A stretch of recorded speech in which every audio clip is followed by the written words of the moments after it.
Bullies shoved a waitress in a diner, unaware her nurse sister was ex-Delta Force. What happened next wasn't just a fight. It was a decision that can ruin a life or save one. And if you've ever swallowed humiliation at work because you needed the paycheck, this story will hit you hard. It's 11:47 p.m. at the Copper Star Diner in Tulsa. Fluorescent lights buzz. Coffee burns on the warmer.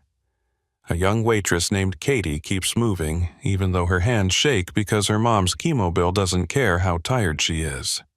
At table 9, 2 drunk men treat her like a joke, like a target. Then one shove turns the whole room silent. Stay with me because what comes after those 10 seconds will teach you more about courage, control, and consequences than any headline ever could. If you're watching, hit like and comment where you're watching from. The silence in the Copper Star Diner felt sharp enough to cut skin, the kind of quiet that makes people hold their breath, because they do not know whose pain they are about to witness. Katie stood there with her shoulders locked in place, trying to look smaller and steadier at the same time, and Emma's voice had landed in the air like a calm instruction in a trauma bay. "Hands off my sister." 6 months earlier, the silence sounded different. It lived in a hospital room painted a soft green that promised comfort and delivered none. The fluorescent lights did not buzz here. They hummed with a steady, clinical patience like the building had seen every kind of grief and no longer reacted. A plastic curtain hung half open, moving every time someone walked past in the hall. The air smelled like antiseptic and warmed blankets with something faintly metallic beneath it that nobody ever talked about. Diane Hayes lay in the bed with a thin cap covering hair that used to be thick and stubborn. Her hands rested on top of the sheet knuckles, too prominent skin dry from treatments that pulled the moisture out of everything. Her eyes were open, fixed on the ceiling tiles as if she could read the future in the water stains. Katie sat in the chair nearest the bed, knees pressed together, fingers wrapped around her mother's hand with a grip that bordered on desperate. She was 21 and already tired in a way that belonged to people twice her age. There were faint crescents under her eyes. She had cried earlier, hard and quiet until her throat felt raw. Now she was out of tears and running on something thinner, something that felt like duty. Emma stood by the window in nurse scrubs from St. Bridget Medical Center badge clipped to her chest hair pulled back tight enough to make the line of her jaw look sharper. She had come straight from her shift without changing because there had not been time, and because Diane did not care what she wore as long as she came. Emma's posture was relaxed only on the surface. Beneath it, there was stillness that looked like composure until you recognized it as control. The doctor had left 10 minutes earlier. The door had clicked shut behind him, and the click had sounded final. Stage 3. Aggressive treatment. Long road. Diane's voice broke the quiet first. It came out small, like she was embarrassed to need anything. Even with insurance, she said the copay's the medications. "I do not know how we manage it." Katie squeezed her hand tighter. "We will figure it out, Mom. I can pick up more shifts." Diane's eyes shifted to her daughter. There was tiredness there and something that looked like anger until it settled into resolve. "You are supposed to be in school," she said. Katie swallowed. Her tongue felt thick. "School can wait." Diane's gaze sharpened mother instincts still alive in the middle of chemo and fear. "Number. Your dad and I saved. We saved so you would not have to do what I did. We saved so you would not be trapped." Katie's face tightened at the mention of him.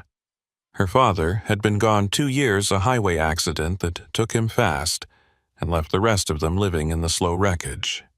The savings had been eaten by funeral costs and missed paychecks and repairs on an old house that kept breaking at the worst times. There had not been a single moment since then that felt stable. "Dad is gone, Mom," Katie said, and her voice cracked on the word gone. That money went to keeping the lights on. It went to the mortgage. It went to everything. Diane stared at her, breathing shallow. For a second, she looked older than 55, and Katie hated the hospital for making that true. Emma's reflection watched them in the window glass. She did not turn around right away. She let the words land. She let herself feel the pressure of them, the weight of a family trying to hold itself together with bare hands. Then she pivoted away from the window like someone stepping off a line and into action. "Katie is going to school," Emma said. Both Diane and Katie looked at her. Katie shook her head fast. "No, Emma, no, you already work all the time. You already cover so much, I can handle this." Emma walked to the bed and lowered herself between them, kneeling on the tile. Her eyes met Katie's first. They were tired eyes, yes, but there was also a steadiness in them that made people quiet down without knowing why. "You will not handle this alone," Emma said. "Not you, not Mom, not anymore." Katie's mouth opened. Her hands trembled. "Emma, I do not want you to ruin your life for me." Emma's expression softened for half a heartbeat, then firmed again. "I already have a life," she said, "and you are in it." Diane's lips parted. She looked from one daughter to the other like she was seeing the shape of their love and the shape of their fear at the same time. Diane whispered, "You cannot buy a miracle." Emma's gaze shifted to her mother. Something passed behind her eyes, a memory she kept locked behind the calm. "I am not buying a miracle," she said. "I am paying for time, treatment, a chance." Katie's eyes filled again. She wiped her face with the back of her hand, furious at herself for crying. "How?" Katie asked, voice small. "How do you do that?" Emma's voice stayed even. She made it sound simple because panic did not help anyone. "I take extra shifts. I take overtime. I do what I do best. I keep moving." Katie tried to laugh, but it came out broken. "That is not a plan. That is you burning out." Emma's hand covered Katie's fingers on their mother's hand. Her touch was warm, steady. "I am serious," Emma said. "You apply. You write your essays. You take the placement tests. You keep the dream alive. I handle the rest." Diane closed her eyes for a moment as if she was praying and refusing to admit it. "Promise me," Diane said. Emma's jaw tightened. Promises were dangerous things. They were anchors and knives. "I promise," Emma said anyway. "I will keep her moving forward. I will keep you treated. I will not let this take everything from us." Katie leaned forward and pressed her forehead to their joined hands. The hospital room held the three of them in that moment, a fragile triangle of pain and loyalty and stubborn hope. 3 weeks later, Katie started working at the Copper Star Diner. The place had been there forever, chrome and vinyl, and the smell of bacon that clung to your clothes when you went home. It sat just off a main road where truckers stopped at odd hours and locals came in after high school games. The coffee was strong and unforgiving. The staff moved like they had learned to dance in narrow aisles. On Katie's first night, her manager, Roy Dalton, handed her an apron and a smile that looked practiced and kind. "You keep your head up, kid," he said. "People get weird at night. You do not take it personally." Katie nodded like she understood. She did not yet. At home, she cleared a spot on her dresser and set down a mason jar that used to hold pickles. She tore a strip of paper, wrote in neat capital letters, "Katie's College Fund," and taped it to the glass. She could not tell whether it was courage or denial. It did not matter. She needed something she could see growing. Every night, she counted tips on her bedspread. Singles and fives, the occasional 10, sometimes a 20 folded crisp like an apology. She smoothed each bill before sliding it into the jar. The sound of paper brushing glass became a ritual. It was the sound of her refusing to stop. She filled out financial aid forms at the kitchen table with her mother's medical paperwork spread beside her. The numbers blurred after midnight. She typed scholarship essays on a laptop that ran hot and loud fingers sticky with diner syrup because she never had time to wash before starting. She wrote about resilience, about community, about family, about wanting to teach kids who came from places like hers. She kept her tone bright because that was what applications wanted, but her chest ached when she hit submit as if she was sending pieces of herself into a world that might not want them. Emma kept her promise the way she did everything. By showing up, by taking the hard shifts, by filling the spaces nobody else wanted. At St. Brigid, the emergency department had a rhythm that only made sense to people who lived inside it. Doors opened and closed, monitors beeped. Nurses moved from room to room with clipped focus. The air held the smell of disinfectant and sweat under gloves. Some nights were quiet enough to let you hear your own thoughts, which could be dangerous. Most nights were not. Emma became the nurse who never panicked.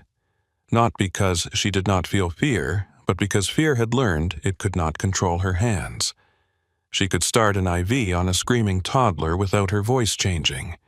She could talk down an angry drunk with a tone that made him feel seen without giving him power. She could step into a room where a man was swinging at staff and position herself so nobody got hit, her body moving before the new nurse even understood what needed to happen. Her supervisor praised her. Her coworkers trusted her. Patients remembered her. "Thank you," someone wrote on a card with shaky handwriting after a heart attack scare. "You held my hand like I mattered." Emma kept those cards in her locker, not because she needed praise, but because they reminded her she had chosen the right kind of work. At home, she lived small. A modest apartment. A couch with a throw blanket Katie gave her. A kitchen with mismatched mugs. There was nothing on the walls that suggested a past, just neutral art and a calendar she forgot to update. Under her bed was a metal case with a combination lock. The case did not belong in this life. It sat there like a buried bone. Some nights after the hospital, Emma would lie on her back and stare at the underside of her bed frame, listening to the building settle. Her hands would flex once slow, as if remembering something without permission. She would roll onto her side and touch the case through the dust, then pull her hand back like it burned. In the garage level of the building, there was a heavy bag hanging from a ceiling beam. The first time she hit it, she told herself it was for fitness. The second time, she told herself it was for stress relief. After that, she stopped pretending. It was for the part of her that did not sleep well unless it had done something physical. Something controlled something that reminded her she still owned her own body. She hit the bag with quiet precision. No wasted motion. Elbows tucked. Breath measured. Not angry, not showy, just work. Sometimes, between combinations, her eyes would go unfocused for a second, and she would see a different room. Concrete walls. Harsh lights. The sound of boots. A voice in her ear that did not accept excuses. Again, the voice would say, "Clean, controlled, do not chase, do not rage." Emma would blink, come back to the garage, and hit the bag until her shoulders loosened. She rarely talked about the 8 years before nursing. When people asked, she offered the simplest version. "I was in the army," she would say. Most people stopped there. A few asked more curious, "What did you do?" Emma would smile politely, and the conversation would slide away from specifics like water off glass. "Support roles," she would say. "Training, then nursing school." It was not exactly a lie. It was just the part of the truth that fit in a break room. Katie knew more, though not much. She had been a teenager when Emma left. She remembered the day Emma came home for a short visit, haircut, tighter posture, different eyes sharper. She remembered Emma watching the corners of rooms without thinking, as if the world might attack from an angle. Once years ago, Katie had found a photograph slipped inside a book Emma kept on a high shelf. Emma, in uniform, face smudged, standing with others whose faces were partly turned away. Their eyes looked older than their age. Katie had asked. Emma had taken the photo gently and put it away. That was a different life, Emma had said. Now, as Diane's treatment began, that different life pressed closer to the surface, not in stories but in habits. Emma sat with her mother during infusions alert, even while pretending to relax. She watched the way people moved through the clinic. She listened to tone shifts in voices. She noticed which strangers stared too long at vulnerable patients. She did not let herself look like she noticed. She simply adjusted her chair, or shifted her body so she was always between her mother and whoever made her instincts stir. Diane noticed too in the way mothers notice what their children are not saying. "You still carry something," Diane said one afternoon, watching Emma peel an orange with careful method. Emma did not look up. She separated the segments cleanly and set one on Diane's tray. "Everybody carries something," she replied. Diane's gaze held her. "You carry yours like a weapon you keep hidden." Emma's hand paused, then continued. "I carry it like a tool," she said quietly. Diane nodded, as if that answer was enough for now. Money became a constant presence in their lives like weather. Emma did not talk about it often. She just paid bills and made calls. Insurance companies spoke in scripted calm. Pharmacy counters asked for copays that made Katie's stomach drop. Emma signed forms with a steady hand. At night, when Katie came home from the diner, her shoes stuck slightly to the kitchen floor from syrup she had tracked in. She would wash her hands and stare at the jar. Sometimes she felt proud. Sometimes she felt trapped. Sometimes she felt both in the same breath. Diane tried to cook on good days, moving slowly, pausing to breathe through nausea. When she had to sit, she watched her daughters like she was memorizing them. She did not say the word fear. It lived in the space between her sentences. One evening, as Emma drove Katie home after a clinic visit, Katie stared out the passenger window at storefronts sliding past. Her voice came out small. "Do you ever wish you had not promised?" Emma's hands stayed steady on the steering wheel. Her eyes scanned the road, then the mirrors, then the road again with automatic precision. "No," she said. Katie swallowed. "Because sometimes I feel like I am taking from you." Emma's jaw tightened once. She kept her tone gentle. "You are not taking," she said. "You are building. That is different." Katie turned toward her. "What if I fail?" Emma's gaze stayed forward. Her voice did not waver. "Then you stand up and try again." Katie nodded slowly. She did not look reassured, but she looked less alone. Diane's prognosis improved by degrees, the kind of improvement that felt cautious, like the doctors did not want to jinx it. Tumor markers shifted. Treatments began to look like they were doing something other than stealing time. Diane gained a little weight back. She complained about physical therapy, which made Emma smile because complaints meant fight. Katie's jar got heavier. She counted it on Sundays, smoothing bills into stacks. The total climbed. Not fast enough to feel safe, but enough to feel real. One night, Katie came home with her fingers swollen and a bruise blooming along her forearm. She tried to hide it, pushing her sleeve down when Emma walked in. Emma saw it anyway. She did not ask right away. She waited until Diane was asleep, until the house had quieted into the kind of night where secrets grow loud. Emma sat across from Katie at the kitchen table. A single light above them cast sharp shadows. "Show me," Emma said. Katie hesitated, then rolled up her sleeve. The bruise was not catastrophic. It was the kind of mark people got when they bumped into something. But Katie's eyes avoided Emma's, and that mattered more than the color of the skin. "What happened?" Emma asked. Katie's voice came out quick, defensive. "Nothing. A tray slipped. I hit the counter. It is stupid." Emma watched her sister's face, not the bruise. She listened for the gaps in the story. Katie's breath went shallow. Emma did not push, not yet. She let the silence do some of the work. Katie's shoulders sagged. "Some guys at a table," she admitted. "They were drunk. They grabbed my wrist when I walked away. Roy told them to stop. They laughed. They left." Emma's fingers tapped once on the table, a controlled motion. Her face stayed calm.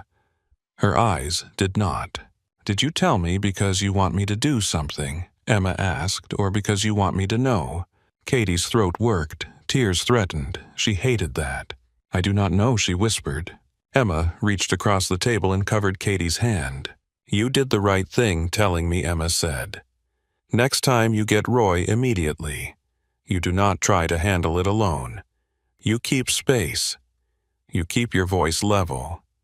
You do not let anyone trap you between bodies and furniture." Katie blinked at her. That sounded like a script. Emma's mouth tightened into something that almost looked like a smile. "It is not a script," she said. "It is survival." Katie swallowed. "I do not want you to get in trouble." Emma's voice stayed soft. "You do not decide when I protect you," she said.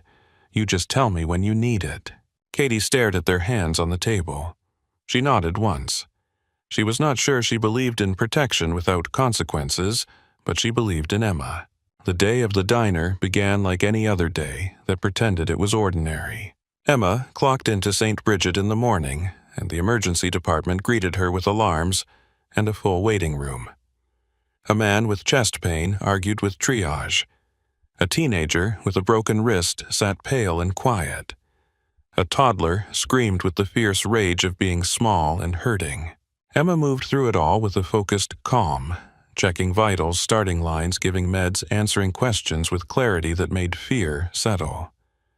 A resident hovered too close to a patient's face voice too fast.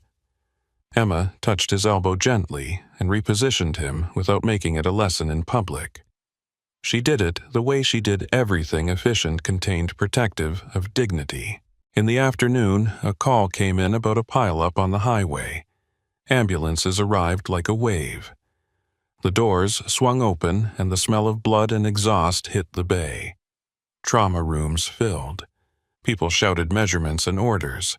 Gloves snapped. Scissors cut through clothing. Emma stood at the center of one room and anchored it. Her voice cut through the noise without rising. Pressure here, she told a tech, fingers pointing. Oxygen, 2 large bore lines. Call imaging. The patient's eyes rolled with panic. Emma leaned close enough for him to hear her. "Look at me," she said. "You stay with me." He looked. He stayed. Hours later, her supervisor caught her near the med station. "Emma." "You've been here since 9, the supervisor said. "Take a break." Emma's shoulders ached. Her feet felt like they belonged to someone else. She nodded because orders were easier than decisions in that moment. In the staff lounge, Emma washed her hands until her skin felt tight. She stared at her reflection in the stainless steel of the sink, eyes rimmed red with fatigue. She pulled out her phone and texted Katie. "Taking my break. Coming to see you. Need coffee and your smile." Katie replied almost immediately. "Best news all night. Your usual waiting." Emma did not smile wide. She did not have the energy. But something warm moved in her chest anyway. Outside, the October night air was cool, sharp enough to wake her up a little.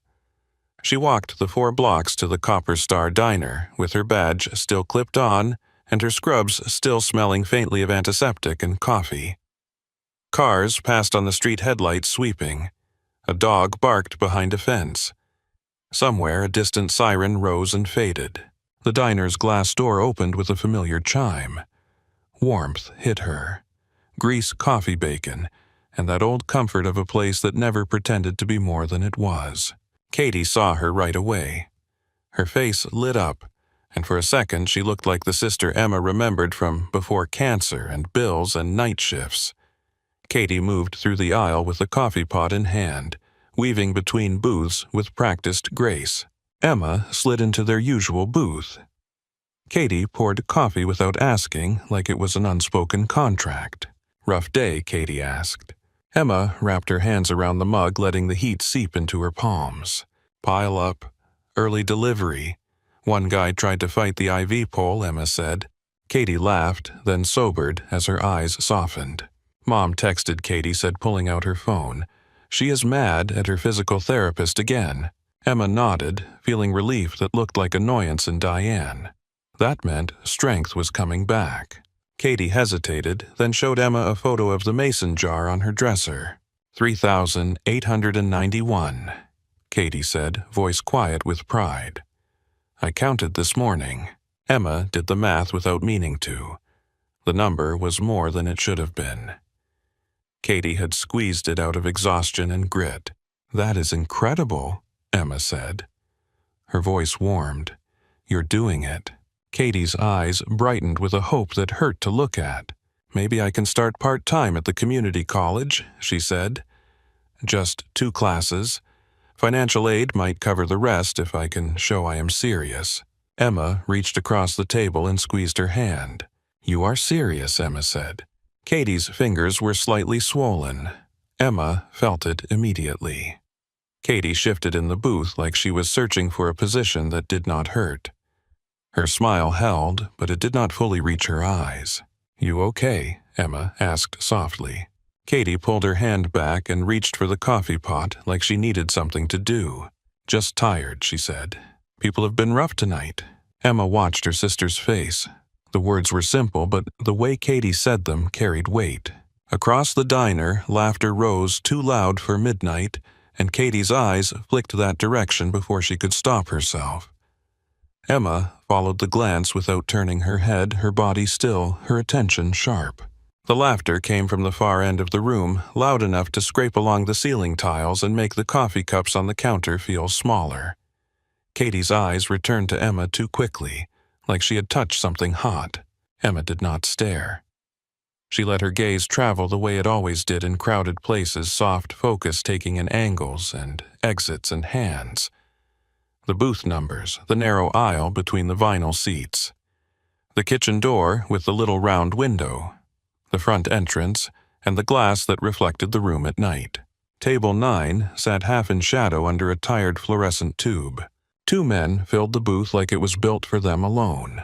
The bigger one, Chase Riggs, leaned back with his arms stretched across the seat as if he needed to claim space by force.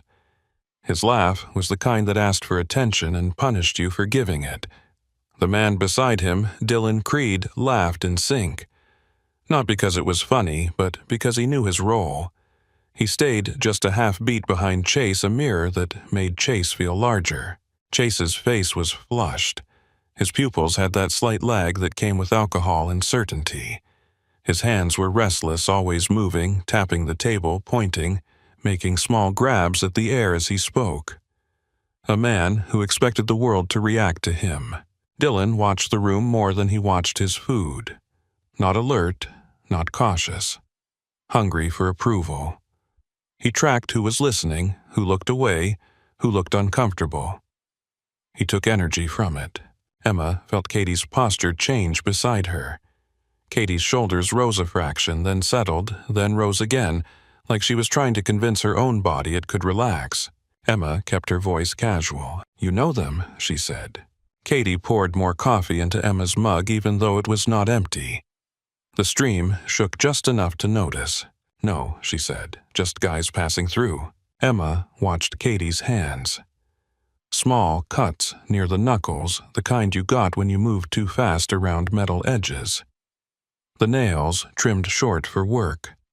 The faint swelling in the fingers that did not match a normal shift. Katie set the pot down and smiled, polite and practiced. "Want pie?" she asked. "Cherry. Roy says we have to move it." Emma shook her head. "Coffee is fine." Katie nodded too fast and slid out of the booth. Emma's eyes followed her without making it obvious. Katie moved like someone who had learned to move quickly in tight spaces, but tonight there was a stiffness in her left hip, a wince that vanished before it fully formed. She adjusted her apron as she walked, a small gesture that looked like habit and felt like armor. She stepped behind the counter, grabbed a towel, and wiped a spot that was already clean. Chase's voice rose again. Not directed at anyone, not yet. Just thrown into the room like a bottle someone wanted to shatter. "You ever notice," he said, "that small-town diners always got the same thing? Grease, bad coffee, and girls who need to learn manners." Dylan laughed, loud, too loud. Across the room, the elderly couple in the corner booth bent their heads closer to each other. Their hands tightened around their mugs like the mugs were anchors. A trucker at the counter stopped mid-bite and glanced over with the slow patience of a man who had been in places where trouble showed itself early. The student in booth 3 pretended to read eyes on the page ears on the room. Emma did not react to the words. She watched how Chase delivered them. The way he let his gaze roam toward the counter where Katie moved. The way his chin lifted, testing for a response. Katie took a deep breath, pulled on her neutral smile, and carried 2 plates out to another table. She kept her steps smooth. She did not look at table 9. Emma sat back and let the diner's sound settle into her like a monitor's rhythm. The sizzle from the kitchen. The soft clink of utensils. The low talk between the cook and Roy behind the pass window. The hum of the lights. It should have been nothing. A rough table, a late night. But Emma's body did not believe in nothing. She saw Roy Dalton glance toward the table 9 and then look away. He was a good manager. He had the kind of face that did not scare people, and the kind of eyes that noticed everything. Roy had been at the Copper Star for years. He knew the night crowd. He knew how quickly a room could turn. He also knew Katie. He had hired her when she walked in with a neat resume and a nervous smile that tried too hard to look confident. He had seen her come in on nights when she looked like she had not slept. He had seen her count tips at the end of a shift with the careful attention of someone who needed every dollar. He did not ask why. He did not need to. He looked at Emma, now recognized the badge, and gave a nod that said he was glad a family member was in the room. A silent reinforcement. Emma returned the nod and kept her posture easy. Katie returned to their booth with a small plate of crackers. A habit from the diner, something to do with your hands while you talked. She slid in across from Emma and tried to smile again. "They are being loud," Katie said quietly. Emma held Katie's gaze. "Do you want me to talk to Roy?" she asked. Katie's smile tightened. "Number. If we make it a thing, it becomes a thing. They leave when they get bored." Emma did not argue. Not yet. She let Katie have her strategy because control mattered even if the control was thin. Katie took a sip of coffee and set the mug down. Her hands trembled slightly. She hid it by reaching for the napkin dispenser and straightening it. Emma kept her voice low. "They touch you tonight, you tell me." Katie's eyes flicked to Emma's face. A flash of gratitude, a flash of worry. "Em, she said you are tired. You have to go back to work." Emma did not look away. "Say yes or no," Emma said. Katie swallowed. "They did not," she said. "Not really." Emma waited. Katie breathed out and added barely audible. "One of them grabbed my wrist earlier. When I turned to leave, I pulled away." Emma's jaw tightened once, then eased. She controlled it the way she controlled everything. "Did Roy see?" Emma asked. Katie shook her head. "He was in the kitchen." "I did not want to bother him." Emma leaned forward, elbows on the table, her voice still calm but sharpened. "Katie, it is not bothering him. It is his job. It is your safety." Katie looked down. "I know," she whispered. Across the room, Chase's chair scraped against the floor. He stood halfway, just enough to be seen, then sat back down. It was theater, a reminder that he decided where attention went. He raised his voice again. "Hey, sweetheart," he called toward the counter, and this time the word sweetheart was not friendly. It was a hook. "We waiting on those refills, or you saving the good service for someone else?" Katie's shoulders stiffened. She forced her smile back on like she was putting on gloves. "I will be right there," she called, voice bright, too bright. Emma watched Katie slide out of the booth. Katie walked to table 9 with a pot of coffee and a glass of water. She did not carry the water on a tray. She carried it in her hand like she wanted to feel the weight of it. Something to keep her grounded. Chase leaned forward as Katie poured. "Smile," he said. "It is not hard. You are in customer service." Katie kept pouring until the cup was full. She set the pot down and reached for the water glass. "Can I get you anything else?" she asked. Chase's hand shot out and touched her wrist, casual but deliberate. Katie paused. Not frozen, just paused. Emma watched the angle of Chase's fingers. Not tight enough to bruise, tight enough to claim. Katie did not yank her hand away. She did not give him the reaction he wanted. She placed the water glass on the table with controlled care, then gently pulled her wrist back. Her voice stayed steady. "Please do not touch me," she said. Chase's grin widened, teeth showing. Dylan laughed like it was a joke. Chase lifted his hands in mock innocence. "Oh, come on," he said. "Just friendly. You got a problem with friendly." Katie's eyes stayed on the tabletop. "No, sir, I do not have a problem. I just need space." Chase leaned back like he had won something. "You hear that, Dylan?" he said. "She needs space." Dylan laughed again and looked around to see who was watching. The elderly couple stared at their coffee. The student's pen hovered above her notebook but did not move. The trucker's jaw tightened. Katie turned and walked away, shoulders straight, steps measured. Emma watched her until she reached the counter. Roy's eyes met Emma's again. He had seen it this time. Emma could tell by the way his mouth flattened. Roy walked to the kitchen window and said something to the cook. The cook's head popped up, eyes scanning the room, Then he nodded and disappeared back into the kitchen. Emma stayed in the booth. She did not stand. Standing too early could turn tension into a challenge. She watched, listened, measured. Katie returned, breathing through her nose like Emma had taught her, when anxiety tried to steal breath. Inhale 4. Hold, exhale. Katie's voice came out quiet. "They are just drunk," she said. "They will leave." Emma nodded, but her eyes stayed on table 9. Drunk did not mean harmless. Drunk meant unpredictable. Chase's laughter rose again. He told a story about a college game, his voice growing louder with each sentence. He punctuated his words with a slap of his palm on the table, as if the table needed to feel his point. Dylan nodded hard, the perfect audience. The story ended with Chase miming a tackle, shoulders dipping, arms spreading like he still lived in a stadium.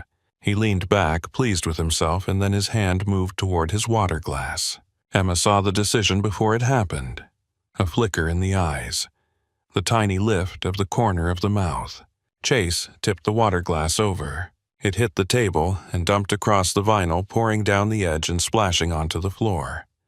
Ice scattered and clattered, skimming under nearby booths. The sound made the whole diner pause. Chase threw his head back and laughed. "Oops," he said, "my bad." He looked toward Katie like he expected applause. Katie moved immediately because that is what good servers did. She grabbed a towel and dropped to her knees beside the booth, hands sweeping up ice. The water soaked into her apron. Her ponytail slipped loose and a strand of hair stuck to her cheek. Chase leaned forward, elbows on the table, watching her like she was a show. "While you are down there," he said, voice low and mean, "how about you bring us another round? And try not to spill it this time." Dylan snickered. Katie kept her eyes on the floor. She wiped, she gathered ice. She did not answer until she was standing. Her hands were wet. Her apron dripped. Her face stayed controlled. "I will get you more water," she said. Chase's eyes traveled over her, slow, insulting. "Not water, sweetheart," he said. "Something stronger. And maybe your number." Katie's mouth tightened. She kept her voice level. "We do not serve alcohol." Chase made a sound like a scoff, then served me a smile.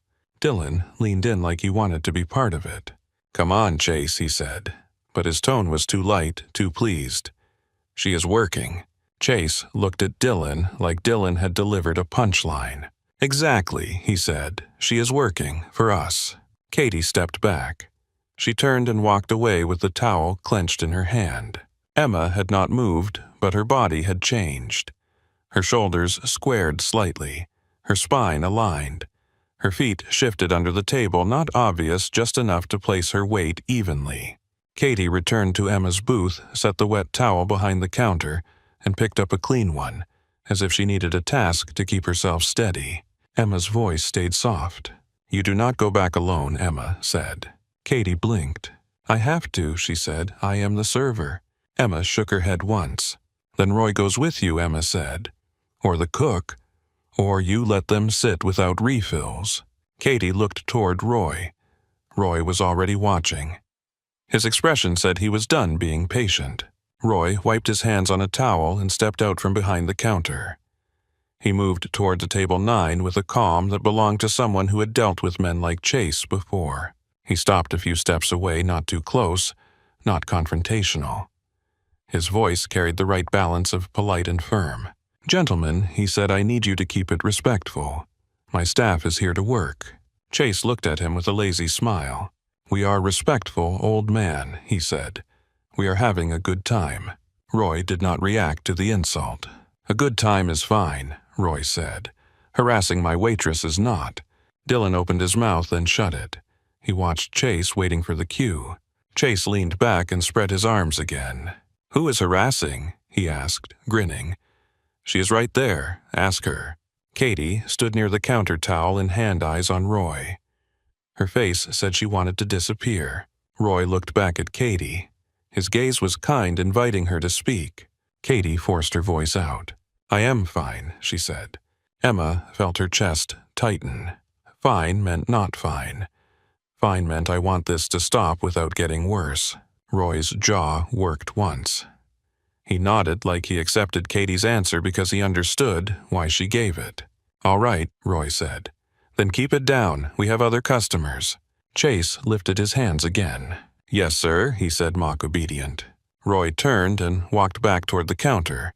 He did not rush. He did not show fear. But Emma saw the way his shoulders held tension. Katie exhaled and let her gaze drop to the floor. Emma leaned forward and spoke quietly. "You do not have to protect his ego," Emma said. Katie's eyes flashed. "I am not," she whispered. "I am protecting the situation." Emma held her gaze. "You cannot protect a situation that does not want to be protected," Emma said. Katie looked away and swallowed. Her throat worked like she was trying to force calm down into her lungs. Chase started talking again louder than before. Roy's warning had fed him.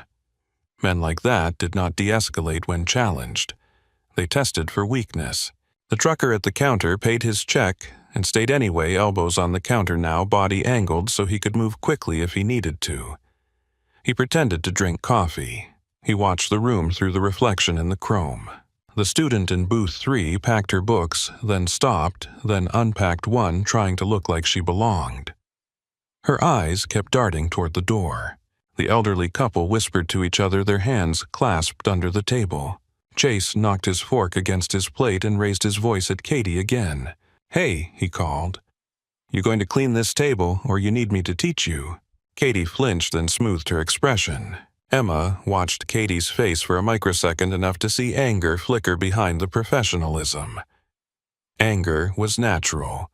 The danger was what people did with it. Katie walked to table 9 again, carrying a towel and a fresh water glass. Chase watched her approach like a predator watching a careful animal cross open ground. Katie wiped the table. She placed the water down. She kept her chin level. "Here you go," she said. Chase leaned forward, eyes locked on her. "You got a boyfriend?" he asked. Katie kept wiping. "No, sir." Chase's grin widened. "Then you are free," he said. "You get off at midnight. We can wait." Dylan laughed and nodded, emboldened by Chase's confidence. Katie set the towel down and met Chase's eyes for the first time. Her voice stayed steady, but her cheeks were flushed. "Please do not talk to me like that," she said. Chase's face hardened. Just a shift, a tightening around the eyes, or what he said. Katie did not answer. She picked up the towel and turned to leave. Chase's hand shot out and grabbed her wrist again, tighter this time. Katie's breath hitched. Emma's fingers curled around her coffee mug. She did not stand. Not yet. Katie's shoulders tensed. She pulled back gently, then harder. "Let go," she said. Chase did not release her. He leaned in close enough that his breath reached her face. "You think you are better than us," he said. "You think you can talk back and walk away." Katie's voice came out smaller. "I am working," she said. Dylan leaned forward, grinning, adding pressure from the side. "Come on, Katie," he said, like they were friends. "Be nice." Katie's eyes flicked toward Roy. Roy had turned, saw the grip, and started walking. Chase released Katie's wrist as Roy approached, as if he had done nothing. Katie rubbed her wrist once quick, then dropped her hand. Roy stopped near them. His voice stayed calm, but there was steel under it now. "Hands to yourself," Roy said. Chase smiled wide. "Sure thing, Roy," he said. "We are just talking." Roy stared at him. He did not smile back. "You are done talking to my waitress," Roy said. Chase's grin faded and returned, more dangerous now. "You think you can tell me what to do?" he asked. Roy's posture stayed upright. "In my diner, yes," Roy said. For a moment, Chase did not speak. The room held its breath. Then Chase laughed short and sharp. "All right, Grandpa," he said. "You got it." Roy did not respond. He turned and walked back to the counter, but Emma saw the tension in his hands as he picked up the order pad. He was deciding something. Katie retreated behind the counter and leaned down to grab clean silverware. Emma could see her breathing shallow, quick. Katie was trying to stay functional. Emma slid out of the booth and walked to the counter, keeping her pace easy. She stopped beside Katie without crowding her. Katie did not look up right away. She focused on the silverware as if it was the only thing in the world. Emma spoke softly. "Show me your wrist." Katie hesitated, then held it out. A faint red mark circled the skin fingers, imprinted like a warning. Emma's eyes narrowed. She kept her voice low. "You tell Roy you are not going back to that table alone." Katie shook her head. "He already thinks I cannot handle it," she whispered. Emma's tone stayed calm. "Handling it does not mean letting someone put their hands on you." Katie swallowed. Her eyes glistened. "If I cause a scene, Roy loses customers. We lose tips. Mom needs medicine." Emma's chest tightened at the word medicine. It was not just fear, it was math. The kind of math that kept people trapped. Roy came over, voice quiet so it did not carry. "You okay, kid?" he asked Katie. Katie nodded. "Yes, sir." Roy's gaze flicked to Emma, then to Katie's wrist, then back to Emma. Roy's jaw tightened. "They have been here 2 hours," Roy murmured. "Ordered like they own the place." Emma's voice was low. "They are testing boundaries," she said. Roy nodded once. "I see it," he replied. Katie spoke quickly. "They are almost done, Roy. They will leave." Roy looked at her gently. "We close in 15, Katie," he said. Katie's face tightened. Closing meant confrontation. Closing meant being asked to pay. Closing meant a line Chase might cross just because he could. The student in booth 3 finally stood and walked toward the door, trying to look casual. The bell over the door jingled as she left. The sound echoed. The elderly couple remained, but they had stopped drinking their coffee. They sat rigid, waiting. Chase and Dylan ordered again. Another round of burgers and fries and shakes, as if time belonged to them. Katie took the order because it was her job. She did it with a steady voice and a straight back. The cook slid plates into the pass window. Katie carried them out. She did not smile. She did not meet their eyes. She set the food down and turned away. Chase spoke as she left, voice loud enough to follow her. "You move fast when you are scared," he said. Dylan laughed. Katie did not respond. She returned behind the counter and set the tray down with controlled care. Her hands trembled when she thought nobody saw. Emma saw. Roy watched the clock above the register.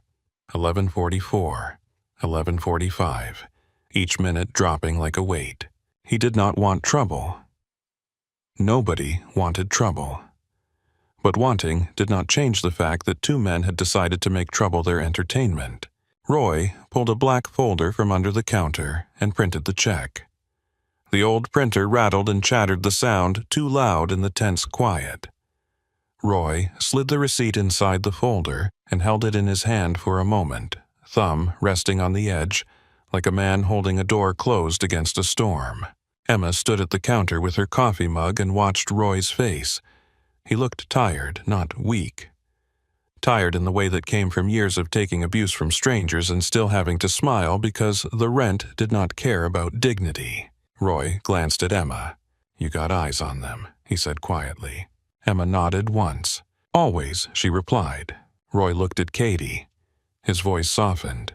"You stay behind the counter, kid," he said. Katie opened her mouth. Roy lifted a hand, gently cutting her off without being harsh. "Let me do my job," he said. Katie swallowed and nodded. Her fingers wrapped around the edge of the counter until her knuckles paled. Roy took a breath and stepped out from behind the register, the black folder in his hand, and walked toward table 9 with the steady pace of someone who refused to be hurried by intimidation. Roy Dalton stopped beside table 9 and set the black folder down with the same careful motion he used when he set a hot plate in front of a customer. His voice stayed level, polite enough to give them a clean exit. "Gentlemen," he said, "your total is $67.50. We are closing." Chase Riggs did not look at the folder. He leaned back and stretched his arms along the top of the booth like he was settling in for a show. His grin carried no warmth. "We will pay when we feel like it," he said. Dylan Creed laughed on cue, the sound sharp and eager. He reached for his shake and took a slow sip, eyes drifting toward the counter to see who was watching. Roy did not raise his voice. He did not step closer. He let the words land and waited like a man who had learned patience the hard way. "It is closing time," Roy said. "I need you to settle the bill now." Chase's eyes narrowed just slightly. The grin stayed, but it hardened. Or what he asked. "You going to kick us out, old man?" Roy's jaw tightened. Emma saw his hand drift toward the wall phone by the counter, fingers flexing once like he was checking that it still worked. "I will call the police," Roy said. Chase laughed again, louder. The sound turned heads, even in a room that had already turned too many times. "Call them," he said. "Tell them 2 paying customers are being harassed." Roy's eyes did not blink. "You are not paying customers until you pay," Roy replied. Dylan slid out of the booth and stood, not aggressive, not yet. He positioned himself a few steps closer to the counter than Roy was, just enough to put his body between Roy and the phone without touching anything. His face held that half-smile that pretended it was all harmless. Emma felt Katie's breath catch behind the counter. Katie's fingers tightened around the edge so hard her knuckles went pale. Roy took 1 step to the side, trying to angle around Dylan. Dylan shifted with him, matching the movement like a shadow. Chase rose from the booth. He did not stand quickly. He stood with the deliberate pace of someone who wanted everyone to watch him grow larger. He was tall and thick through the shoulders, the kind of man who had once been praised for being big and never learned that size was not a moral credential. He rolled his shoulders back as if he was warming up. The room changed. The elderly couple froze with their mugs halfway to their mouths. The trucker at the counter stopped moving entirely. His hands rested flat on the laminate, ready. The air felt thinner, like the diner had lost oxygen. Roy did not back up. He kept his stance, feet planted, shoulders squared. His voice stayed firm. "Sir, pay your bill and leave," Roy said. Chase stepped closer until Roy had to tilt his head up to meet his eyes. "Or you do what Chase asked. You going to put hands on me?" Roy's gaze flicked toward the wall phone again. "I am calling the police," Roy repeated. Dylan's smile widened. He turned his head slightly, watching Roy's hand like a guard watching for a move. Roy's fingers lifted. Chase's hand shot out. It was not a punch. It was a shove. A hard, 2-handed push to Roy's chest that carried the casual cruelty of someone who had never been punished for crossing lines. Roy stumbled backward. His hip hit the edge of the booth behind him. The impact made him suck in air through his teeth. He caught himself with 1 hand on the booth seat, but his balance wobbled. For a second, Roy looked old. Then he straightened, face-tight eyes bright with shock and anger. Katie's voice broke the silence. "Stop," she said. She stepped out from behind the counter before Emma could move. Her hands lifted slightly, like she was trying to show she was not a threat. Her apron was still damp from the spilled water. Her ponytail was loose. Her face was pale. "Please," Katie said, "just pay and go. We do not want trouble." Chase turned his head toward her slowly. His smile returned like a switch flipped. "Look at that," he said. She found her voice. Dylan chuckled, glancing around the room to see who looked away. Katie swallowed and kept going because she did not know any other way to fight. "You already got your food," she said. "You got your shakes. Just pay the check and leave, please." Chase stepped toward her. Emma pushed away from the counter and moved to the end of the booth, not standing yet, just shifting her position so she had a clear line. She watched Chase's hands. She watched Dylan's feet. She watched the space between them and Katie. Chase stopped close enough that Katie had to lean back slightly. His voice dropped quiet and mean, the way bullies spoke when they wanted to make it personal. "What are you going to do if I do not, sweetheart?" Katie's throat worked. Her eyes flicked toward Roy, then toward the front door, then back to Chase. She was calculating too, but her math was different. Her math was survival. "I am asking you to leave," she said. Chase's hand snapped out and wrapped around her wrist. This time it was tight. Katie gasped. The sound was small and involuntary. She tried to pull back. Chase tightened his grip like he enjoyed the resistance. "Let go," Katie said, voice strained. Dylan moved in, stepping to Katie's other side. He did not touch her. He did not have to. His body blocked her path. His eyes shone with excitement like he was watching a game. Emma felt the room tilt. She saw Katie's shoulders tense. She saw the way Katie's feet shifted, searching for space that did not exist. She saw Chase's stance wide and heavy, ready to push. She saw Dylan's hands hovering, not yet involved, but prepared. Emma stood. She did not rise fast. She rose the way she rose in the emergency department when a patient's vitals dropped and the room needed a leader. Controlled. Clean. No wasted motion. She stepped out from the booth and walked forward.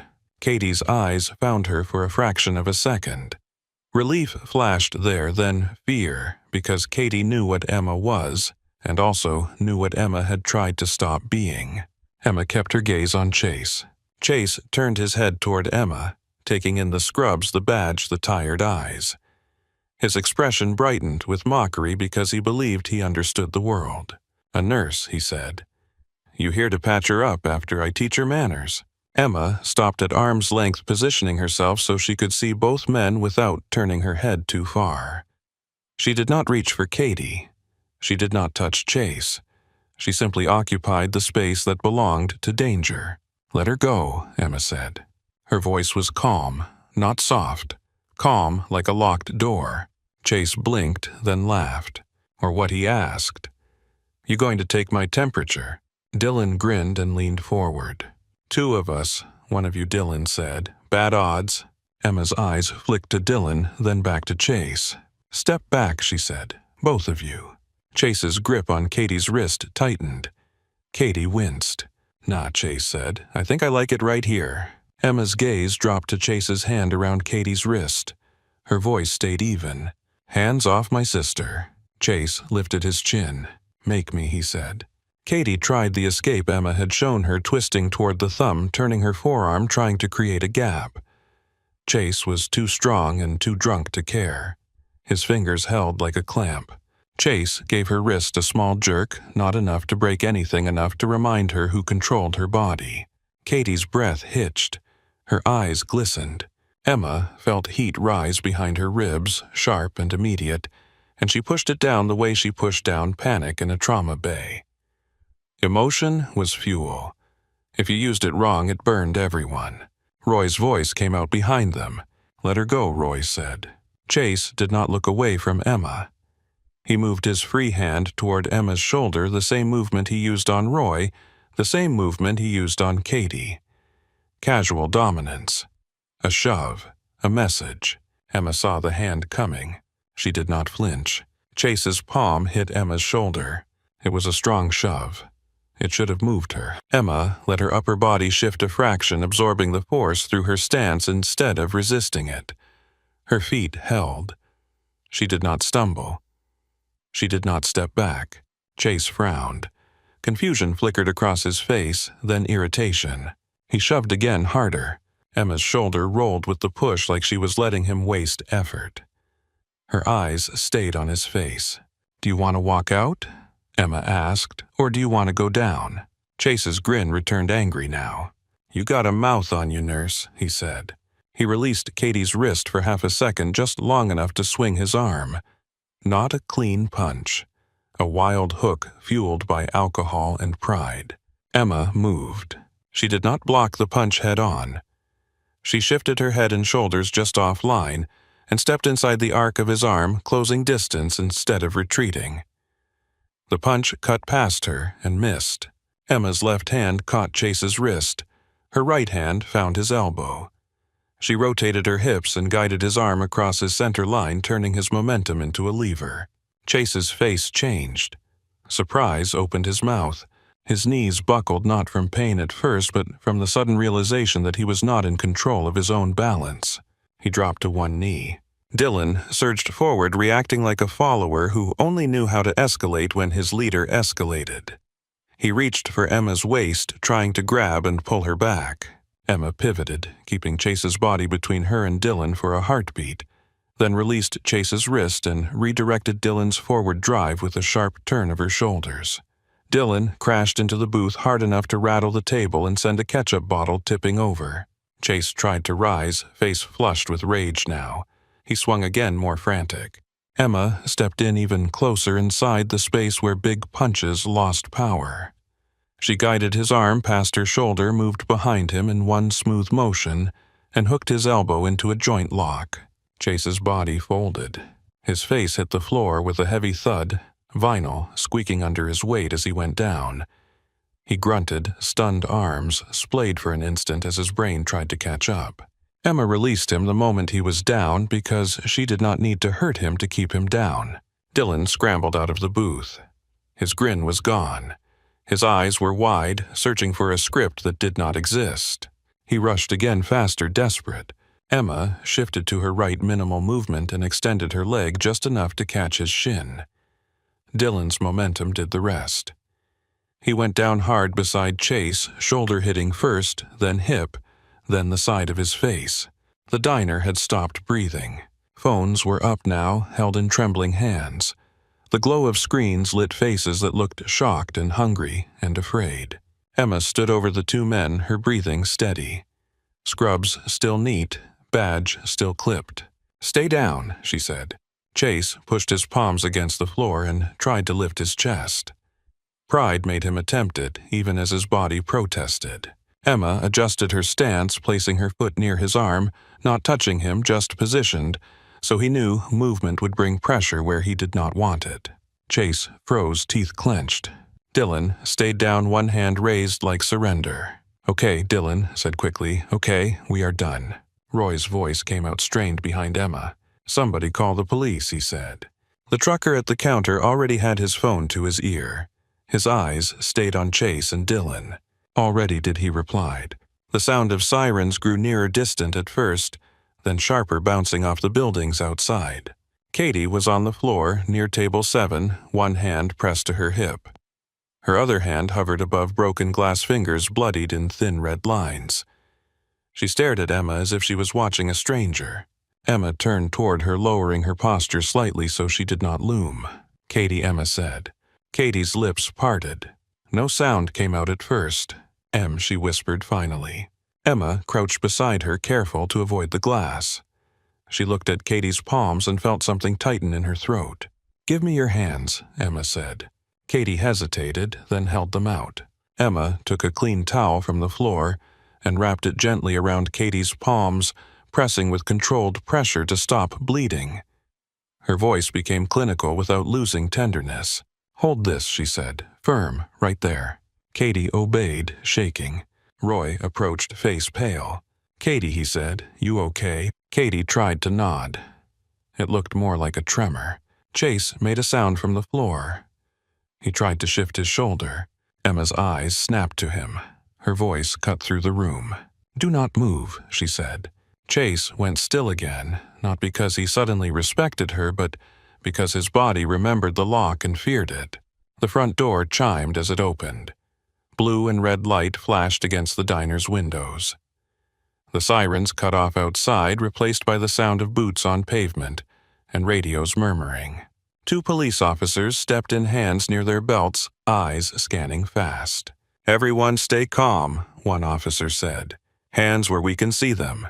The other officer moved toward Chase and Dylan on the floor, assessing their positions, reading the scene. Emma stood slowly, raising her hands slightly, palms open. "Officer," she said. "They assaulted my sister and the manager." Chase lifted his head and found his voice immediately loud and offended. "She attacked us," Chase said. "We were just eating and she attacked us." Dylan nodded too fast, face still flushed from the fall. "Yeah," he said. "She just came at us." The officer closest to them held up a hand. "One at a time," he said. The other officer's eyes moved to Katie on the floor, then to the broken glass, then to Roy's shaken posture, then back to Emma. He was reading evidence the way Emma read vital signs. The trucker stepped forward slightly, keeping distance. "I got video," he said. "From before it went physical. The student who had been in booth 3 did not leave after all. She had stepped back inside when the police arrived. Her phone was still recording, screen bright." "I got it too," she said. The elderly couple raised a trembling hand. "We saw it," the woman said. "They grabbed her." Roy's voice shook with anger. "He shoved me," Roy said. "He shoved me when I tried to call." The officer, who had spoken first, nodded, gaze steady. "Anyone with video, stay here," he said. "We will need it." Phones appeared like evidence pulled from pockets. 1, 2, 4, more. The glow of screens reflected in the officer's eyes as he watched. Emma stood still while the officers reviewed angle after angle. Chase's shoved to Roy. Chase's hand on Katie's wrist. Dylan blocking the path. Chase throwing Katie into the table. Glass exploding. Emma stepping in. The officer's face hardened with each replay. He looked up at Chase. "Turn over," he said. Chase blinked confused. What Chase said, no. "She assaulted me." The officer's voice stayed flat. "Turn over," he repeated. Chase tried to sit up instead. The officer put a hand on his shoulder and guided him back down with controlled pressure. Not violent, just final. Now the officer said. Chase rolled with a curse. The officer cuffed his wrists behind his back. The click of metal sounded loud in the diner's hush. Dylan started to speak. Officer Dylan said, "We did not do anything." The second officer turned to Dylan. "You helped corner her." The officer said, "Turn around." Dylan's mouth worked. He stood slowly, hands up, and turned. The cuffs clicked again. Chase began to shout. "This is bullshit," he said. "Look at my arm. She hurt me." The officer who had reviewed the video looked at Chase's arm without much interest. "I do not see bruising," he said. "I do see you on multiple videos putting your hands on a waitress, shoving a manager, and throwing her into a table." Chase's face went purple. "She was disrespectful," he snapped. "She deserved it." Roy flinched at the word deserved like it struck him. The officer's eyes narrowed. "You can explain your feelings to the judge," he said. A paramedic entered behind the officers, followed by another. They moved with the brisk focus of people who had seen injuries in worse places. One knelt near Katie. "Ma'am," the paramedic said, "can you tell me your name?" Katie's voice came out thin. "Katie Hayes." The paramedic nodded. "Any head injury? Did you lose consciousness?" Katie shook her head. Her eyes looked far away. "No." The paramedic gently checked her pupils, then her shoulder, then her hip. He glanced at her palms. "These cuts need to be cleaned well," he said. "We can take you in." Katie's gaze flicked to Emma. "I am fine, Katie," whispered the old reflex. Emma leaned closer. "You are going in if they say you need to," Emma said quietly. Katie swallowed. Tears slipped down her cheeks without warning. "I just want to go home," she said. Emma's throat tightened. She kept her voice steady. "You will," she replied. "We make sure you are safe first." The paramedic began cleaning the cuts, flushing out glass fragments carefully. Katie hissed and bit her lip. Emma kept one hand on Katie's shoulder, not pressing just present. Roy hovered nearby, torn between anger and guilt. "I should have called sooner," Roy murmured. Emma did not look at him with blame. She looked at him with reality. "They chose to do this," she said. Roy's eyes shone. He nodded once hard. The officers guided Chase and Dylan toward the door. Chase continued to spit words over his shoulder, trying to drag the room back into his story. "You all saw her," he shouted. "She attacked first." Nobody answered him. The trucker's gaze followed Chase out the door. His jaw was clenched. "Some people think the whole world is a punching bag," he muttered. The elderly woman in the corner booth wiped at her eyes with a napkin. "Poor girl," she whispered. Outside, the patrol car doors opened. Chase resisted just enough to make the officers tighten their grip. Dylan went quiet, his bravado gone, eyes down. The diner's door chimed again as it closed behind them. The flashing lights outside faded into the night, leaving the diner with its own harsh fluorescence. Katie sat on the floor with her hands wrapped in gauze, now palms throbbing. The paramedic taped the bandages down and looked at Emma. "She should get checked for internal bruising," the paramedic said. "Hip impact can be worse than it looks." Emma nodded. "We will go," she said. Katie shook her head, panic rising. "No," Katie said. "Mom is asleep. I do not want to wake her. I do not want to scare her." Emma's gaze softened. "We can tell her in the morning," Emma said. "We tell her you fell at work and got checked. You do not have to carry every detail." Katie's eyes closed for a second. She nodded small. Roy crouched beside them, careful. "Katie," he said, "I am so sorry." Katie looked at him. Her face was blotched from crying. "It is not your fault," she said, even though part of her wanted it to be someone's fault she could control. Roy swallowed. "I am filing charges," he said. "I have the footage from the cameras, too." Emma nodded. "Good," she replied. The officers returned inside to take statements. They separated witnesses, asking questions, and calm voices writing notes. The student from booth 3 spoke with shaky intensity, her hands still trembling around her phone. "He grabbed her," she said. "He threw her." The elderly couple repeated what they saw, voices soft, faces tight. The trucker told the timeline with blunt clarity. "They were working each other up," he said. And he blocked the manager from the phone. That is when it turned. An officer came to Emma. "Ma'am," he said. "Name?" "Emma Hayes." "Are you related to the victim?" "My sister." The officer nodded. "Tell me exactly what happened from your perspective." Emma answered in the same tone she used when she gave reports in the emergency department. Clear. Chronological. No emotion because emotion confused facts. "I entered the diner at about 11:35, she said. "I observed the two men harassing my sister. I witnessed the larger male shove the manager. I saw him grab my sister's wrist and force her backward. He shoved her into a table, causing broken glass and injury. I intervened to stop further assault." The officer watched her closely. "Did you strike either man?" he asked. "No," Emma said. "Did you intend to injure them?" "No," Emma said. "I intended to end the threat and protect my sister."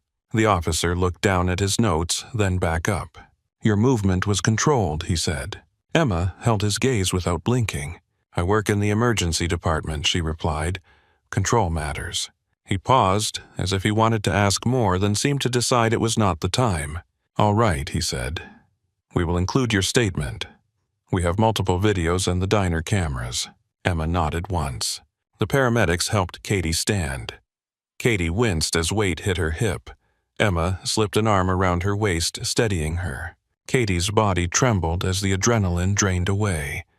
Tears came again, silent and unstoppable. "I am sorry," Katie whispered, voice breaking. "I am sorry I could not handle it." Emma stopped walking for a moment and turned Katie slightly so she could see her face. "You handled it," Emma said. "You stayed standing until you could not. You asked for help. You lived." Katie shook her head. "You did not have to," she whispered. "You did not have to do that." Emma's eyes held Katie's. Her voice softened, but the certainty stayed. "I did," she said. Katie pressed her forehead against Emma's shoulder. "What if you get in trouble?" Katie whispered. Emma's jaw tightened. For a moment, something distant passed behind her eyes. Then it was gone. "We are going home," Emma said. "That is all that matters right now." They walked toward the door together. Roy followed them to the entrance, face lined with exhaustion. "Katie," he said, "do not come back until you are ready. I will cover your shifts. Your job is safe." Katie nodded, unable to speak. Emma looked at Roy. "Thank you," she said. Roy swallowed. "I should have done more," he replied. Emma did not argue. She only nodded once because the night had taken enough words from everyone. Outside, the October air hit their faces cold and clean compared to the diner's grease and tension.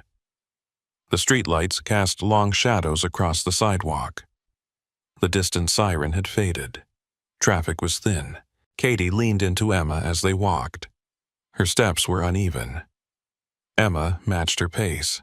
As they reached Emma's car, Katie looked back once towards the diner's glass windows.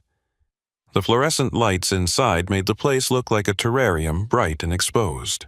Through the glass, Emma could see a few people still holding their phones, screens glowing, thumbs moving as they saved videos and sent messages. The officer's pen moved across his notepad. Roy spoke quietly to the cook, who was still pale and angry. Emma opened the passenger door and helped Katie inside. She buckled the seatbelt with careful hands like she was securing a patient. Katie's breathing finally slowed. Her eyes closed for a second. Emma walked around the car and slid into the driver's seat. Her hands rested on the steering wheel.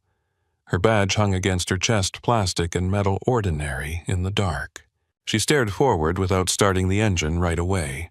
The quiet in the car was different from the quiet in the diner. It was close, private, heavy. Emma exhaled slowly, then turned the key. The streets between the Copper Star Diner and Emma's apartment were quiet, in the way cities get after midnight, when the last of the traffic thins out and the stoplights keep changing for nobody. Tulsa looked washed clean under street lamps, empty sidewalks, shuttered storefronts, a stray plastic bag tumbling like it had somewhere to be.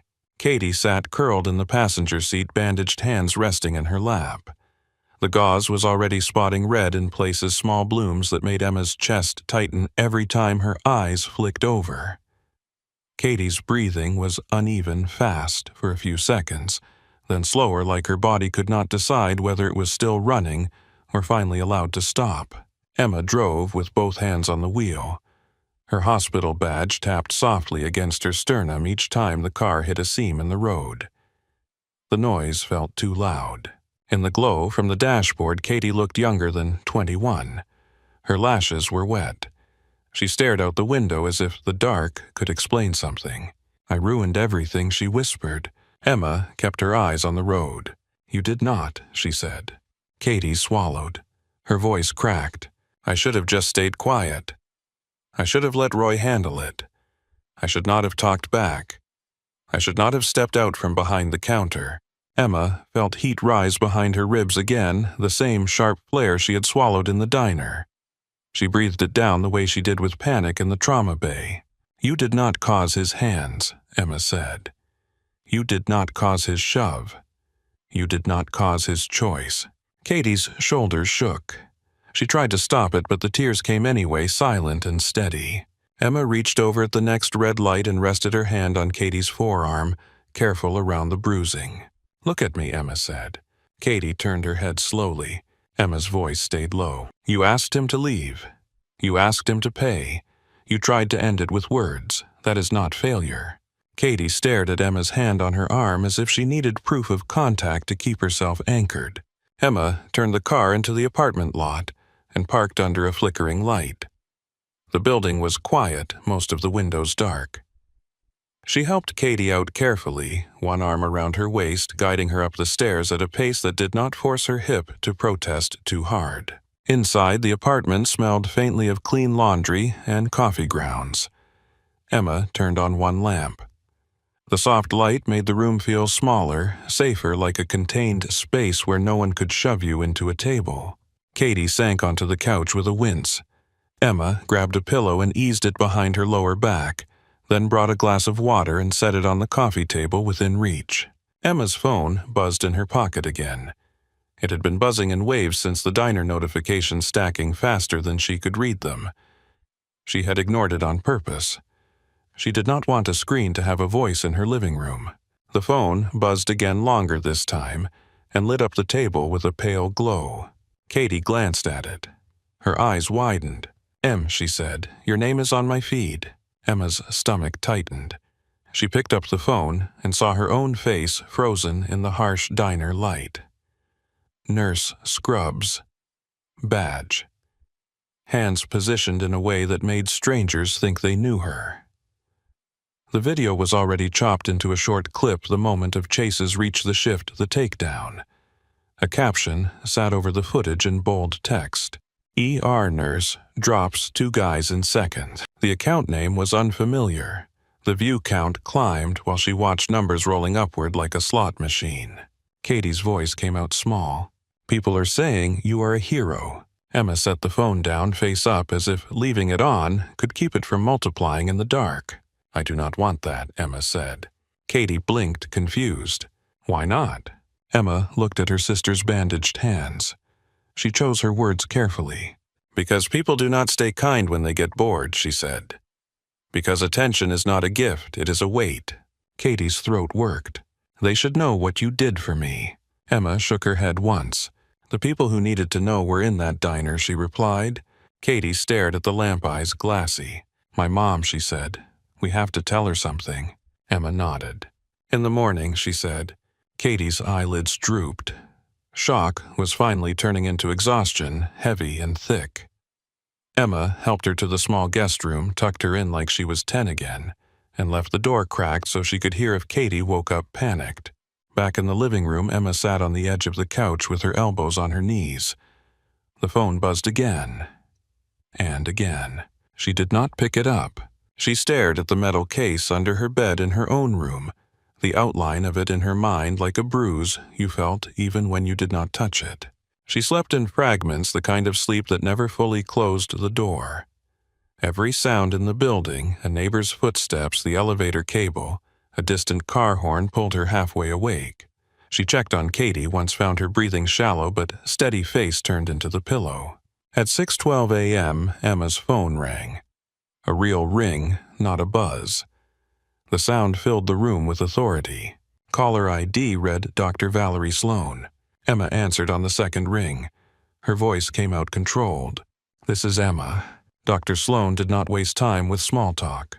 "Emma," she said, "I need you to come in for a meeting this afternoon. 3 p.m., Human Resources." Emma's pulse thudded once hard like her body wanted to fight a fact. "What is this about?" she asked.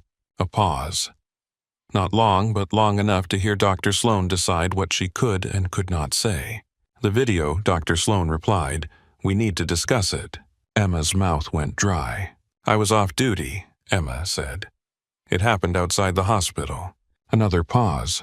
"I know," Dr. Sloan said. "Please come in." Then the call ended. Emma stared at the screen for a moment after it went dark, as if she expected another sentence to appear. Katie shuffled into the living room wrapped in a blanket. Her eyes were swollen from crying. "Your phone," she said. "I heard it." Emma nodded and poured coffee into 2 mugs. The smell should have been comforting. It was not. Katie sipped carefully. Her bandaged hands made the motion awkward. "Is your job okay?" Katie asked. Emma looked at the coffee, dark and still. "I do not know," she said. Katie's face tightened. "This is my fault." Emma lifted her gaze. "No," Emma said. "Do not make yourself carry their consequences." Katie looked away, jaw clenched, trying to hold herself together. Her voice came out quiet. "I saw a fundraiser," she admitted. "Someone posted my name. They posted Mom's illness. They posted a photo of my jar." Emma's stomach dropped. The jar had been in Katie's room, private. The photo must have been taken when Katie showed it to her at the diner, or from a social media post, or from a stranger's phone caught at the right angle. Either way, it was out now, beyond their control. Emma took the phone from the table and scrolled, reading quickly. "Help Katie Hayes go to college," the description read. "Waitress assaulted at Copper Star Diner. Her sister saved her. Their mother is in chemo." A total amount sat beneath it. Donations already stacked, hundreds of names, small messages of support. Katie's breath hitched. "I did not ask for this," she said. Emma set the phone down gently. "No," she replied, "you did not." Katie's eyes filled again. "It feels like people are holding my life in their hands." Emma nodded once. That was exactly what it felt like. At 10:40 a.m., Diane called. Her voice sounded brighter than it had in weeks, the cheery tone she used when she wanted her daughters to believe she was strong. "Good morning, girls," Diane said. "How is my favorite nurse?" Emma forced a normal tone. "Tired," she answered. Diane laughed softly, then paused. "Katie, honey, you there?" Katie swallowed. "Yes, Mom." Diane heard something anyway. Mothers always did. "You sound off," Diane said. "What happened?" Katie glanced at Emma. Emma shook her head slightly, not a refusal, a reminder to simplify. Katie's voice trembled. "I slipped at work, Mom," she said. "Cut my hands. They bandaged me. I am okay." Diane inhaled sharply. "Oh, baby," she said. "Are you sure you are okay?" Katie nodded, even though Diane could not see it. "Yes, Mom. Emma brought me home. I am just sore." Diane's voice softened. "Tell Roy I am going to fuss at him for letting you work too hard," she said.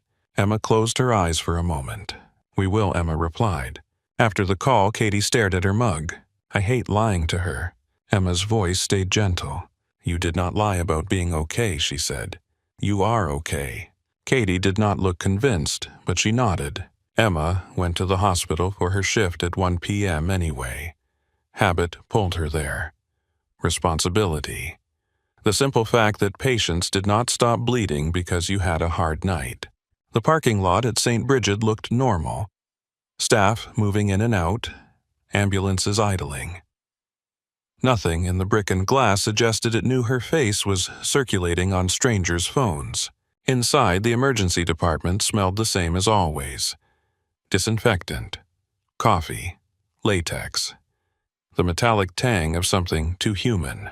Emma stepped through the doors and felt eyes land on her. Some were quick, nervous glances that darted away. Some held a second longer, curious, impressed, concerned. A nurse she had worked with for years. Linda Perez approached quietly and squeezed Emma's shoulder once. "You did the right thing," Linda murmured. Emma's throat tightened. "Thank you," she said. A younger tech stared openly, his expression half awe, half disbelief. "Was that you?" he asked. Emma kept moving. "I am working," she said. The rest of the shift moved with a strange double exposure. Emma did her job, checking vitals, pushing meds, charting, listening to lungs, adjusting oxygen. But every time she walked into a room, she felt a new kind of awareness, not of danger, of being seen. During a lull, Dr. Sloan found her near the supply closet. Dr. Sloan was a competent supervisor, sharp and direct. She looked tired today, and for the first time wary. "Emma," Dr. Sloan said. Emma met her gaze. 3 p.m., Emma said. Dr. Sloan nodded. Her voice dropped. "I'm sorry," she said. "I tried to slow it down." Emma felt cold settle in her chest. "Slow what down?" she asked. Dr. Sloan's jaw tightened. "Just show up," she said. At 2:58 p.m., Emma washed her hands and walked toward the administrative wing. The hallway there always felt different, quieter, carpeted, designed to swallow sound. The walls had framed mission statements and glossy photos of smiling staff that did not match the tension in her gut. The HR conference room door was closed. Emma knocked once and entered. 2 people sat at the long table. Marla Bennett from HR Hair, neat expression, professionally soft. Greg Hartman, hospital administrator, suit crisp, eyes flat in a way that made warmth feel like a rumor. Neither stood. "Have a seat," Marla said. Emma sat hands folded on the table. She kept her breathing even. Hartman slid a printed packet forward. At the top was a screenshot of the video, her body mid-movement, Chase falling. "We have reviewed this," Hartman said. Emma's voice stayed controlled. "My sister was assaulted," she replied. "I intervened to stop it." Marla looked down at her papers as if the words were on the page, and she was only reading. "Our employee conduct policy prohibits violent or aggressive behavior on or off premises," she said. Emma's gaze stayed on Hartman. "I did not initiate violence," she said. "I used restraint. No strikes, no injuries. I ended an assault." Hartman leaned forward slightly as if he was explaining something simple to someone who refused to understand. "You physically engaged with 2 individuals in a public setting," he said. "It reflects on this institution." Emma felt the cold in her chest deepen. "It reflects that I protected someone being harmed," she said. Marla's voice softened, but it did not bend. "This is not a judgment of your intentions," she said. "It is a risk assessment." Emma almost laughed, but it would have come out sharp. She kept her face still. "Risk," she repeated. Hartman nodded. "Liability," he said. "Reputation. Patient trust. Staff expectations. This creates exposure." Emma's fingers tightened once on the edge of the table, then released. "My sister's broken skin is not exposure," she said quietly. "It is evidence." Hartman's expression did not shift. "We are terminating your employment," he said. "Effective immediately." For a second, the room blurred at the edges, not from tears, from the shock of the words landing in a place she had not armored. Emma's voice came out lower. "You are firing me," she said, "for stopping an assault." Hartman did not look away. "We are ending your employment because your conduct violates policy," he replied. Emma's jaw clenched. She forced it to ease. "Do you understand what it takes to stop 2 men without hurting them?" she asked. Marla's eyes flicked up then down again. "This is not the forum for that," Marla said. Emma stared at them, measuring the distance between people and consequences. She had seen this kind of cold calculus before in other contexts, in other rooms. She had not expected it here. Hartman stood. The movement was a period at the end of a sentence. "Security will escort you to your locker," he said. "You will receive information about your final pay and benefits by mail." Emma rose slowly. She did not slam the chair back. She did not raise her voice. She walked out of the room with her head up because she refused to give them the satisfaction of watching her break. A security guard waited outside, polite, uncomfortable eyes fixed on the floor. He walked beside her, not touching, just close enough to make it clear she no longer belonged. The emergency department hallway seemed louder now. The beeps, the voices, the rolling carts. All the life inside it continued while hers was being cut out. At her locker, Linda and 2 other nurses stood waiting, faces tight with anger and grief. "They cannot do this," Linda whispered. Emma opened the locker and began packing without looking at her hands. Spare scrubs, stethoscope, a small stack of thank you cards, a photo of Diane, Katie, and herself at a backyard barbecue from years ago, all 3 of them squinting in sunlight, pretending life was simple. The guard shifted uncomfortably. Emma zipped her bag and turned. Linda's eyes glistened. "You saved people in this building," Linda said. "You saved my patient last month when he coded." Emma held her gaze. "Keep saving them," Emma replied. She walked out of St. Bridget at 3:46 p.m., carrying a canvas bag that felt too light for what it represented. The sun was still up. Cars moved. People laughed near the cafeteria entrance. The normal world did not pause to acknowledge that hers had changed. In her car, Emma sat with both hands on the steering wheel and stared at the hospital sign as if it might say something different if she looked long enough. Her phone buzzed, then buzzed again. Then began ringing calls, stacking numbers she did not recognize. She drove home anyway. Katie was waiting in the living room, blanket wrapped around her shoulders, phone in her bandaged hands. Katie said, voice trembling. "People are posting about the hospital." Emma set her bag down. "What are they saying?" Emma asked. Katie swallowed. "They are saying you got fired," she whispered. Emma felt the air leave her lungs in a slow exhale she did not choose. She had not told anyone outside the hospital. The news had moved faster than her car. Katie's eyes filled with tears. "This is because of me." Emma crossed the room and crouched in front of her sister, careful with Katie's injured hands. "This is because of him," Emma said. "Because of their fear. Because of their policies. Not because you got hurt." Katie's face crumpled. "I did not want you to lose your job." Emma's throat tightened, but her voice stayed steady. "I did not lose myself," she replied. Katie shook her head, tears spilling. "I do not want strangers paying my tuition while you cannot pay your rent." Emma's phone rang again. Emma glanced at the screen and saw Dr. Sloan calling. She answered. "Emma." Dr. Sloan said, voice strained. "I am sorry, I just heard." Emma's mouth tightened. "You knew," Emma said. Dr. Sloan exhaled. "I fought it," she said.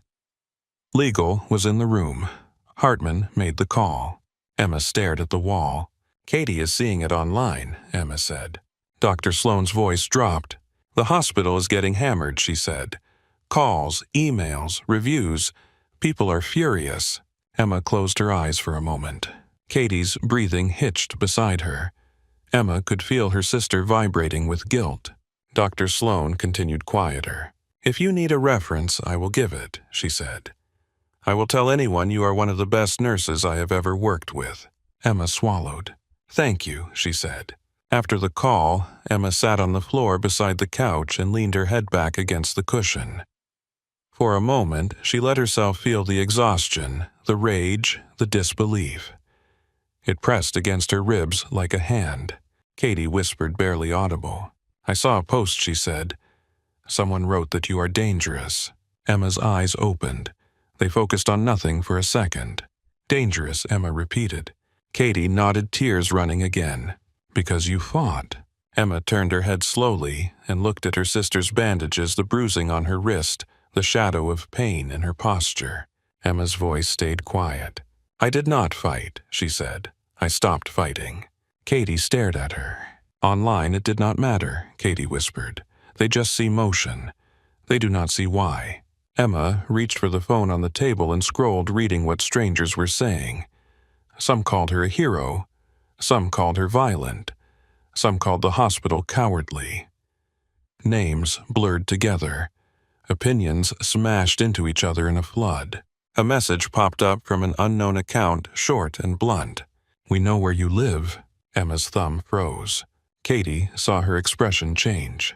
What Katie asked. Emma locked the phone screen and set it down, turning it face down this time. Nothing she said, but her body had already shifted. Shoulders squared slightly, ears listening for sounds in the hallway. The private calm of her apartment felt thinner. Katie watched her, frightened. "Em," she whispered, "what is happening to us?" Emma looked at her sister and forced her voice to soften again. "We are staying inside tonight," she said. "We are not answering unknown calls. We are not opening the door unless we know who it is." Katie nodded, slowly absorbing instructions the way she always had when Emma spoke like this. Later that night, a local news segment played on Katie's phone. A photo of St. Bridget's entrance. A headline lined beneath it about the hospital firing an ER nurse seen in a viral diner video. A reporter spoke in measured tones while comments filled the screen below, moving too fast to read. Emma did not watch. She sat at the kitchen table with a pen and a blank sheet of paper and wrote down numbers. Rent, utilities, Diane's copays, the cost of groceries. The math of survival returned cruel and familiar. Katie hovered in the doorway. "People donated $20,000 to the fundraiser today," she said quietly. Emma's pen paused. Katie's voice shook. "It feels wrong," she admitted. "Like I am being paid for getting hurt." Emma looked up. "You are not being paid," she said. "People are trying to give you a ladder." Katie's eyes filled again. "And you?" she whispered. "You got punished for it." Emma did not answer. She could not make the sentence feel fair. Near midnight, Katie finally fell asleep on the couch, exhausted. Emma sat in the dark with the phone in her hand, screen dimmed low, reading a message request that had come in from a verified local journalist. Nora Keller, it read. "I am working on a story about the diner incident and the hospital's decision. I would like to speak with you. If you are willing, I can meet wherever you feel comfortable." Emma stared at the name for a long moment. She set the phone down without replying, then walked into her bedroom and knelt beside the bed. She reached under and touched the metal case. Cold, solid, unforgiving. She did not open it. She stood and checked the locks on the door, then the chain, then the window latch. Old habits that had never fully died. Back in the living room, Katie murmured in her sleep a distressed sound, and Emma sat beside her on the floor, one hand resting lightly on the edge of the couch, listening to the building breathe around them. Morning crept in through the blinds in thin gray stripes, turning Emma's living room into a quiet grid of light and shadow. Katie was still asleep on the couch, curled tight under the blanket, her bandaged hands tucked close to her chest, as if she could keep the night from returning by holding herself small. Emma did not sleep. She sat at the kitchen table with a mug of coffee cooling between her palms, listening to the building settle and the distant hum of traffic waking up. Her phone lay face down beside the mug. When she finally flipped it over, the message from Nora, Keller was still there waiting with the patient confidence of someone who knew time was already working for her. Emma stared at the text until the words stopped looking like letters and started looking like a door. She typed back 2 lines. "I will talk. Public place, noon." Then she added the address of a small diner 2 miles away, one with wide windows and too many families for anyone to get loud. Katie stirred around 10, blinking into the light as if it offended her. She sat up slowly, then winced when her hip protested. Emma was there before she could pretend it did not hurt. "How bad?" Emma asked. Katie tried to shrug. Her face gave her away. "It is stiff," she said. "It feels like I got hit by a truck." Emma nodded and brought her ibuprofen and water, then checked the bandages on her hands. The cuts looked clean. The bruising on her wrist had darkened overnight into a clear fingerprint pattern.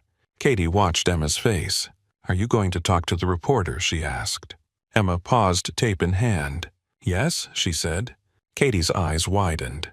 Why? Emma smoothed the tape down with careful fingers. Because they already wrote the story without us, she said. And because people are using your life like a prop. Katie swallowed guilt rising again. I do not want your past dragged out, she whispered.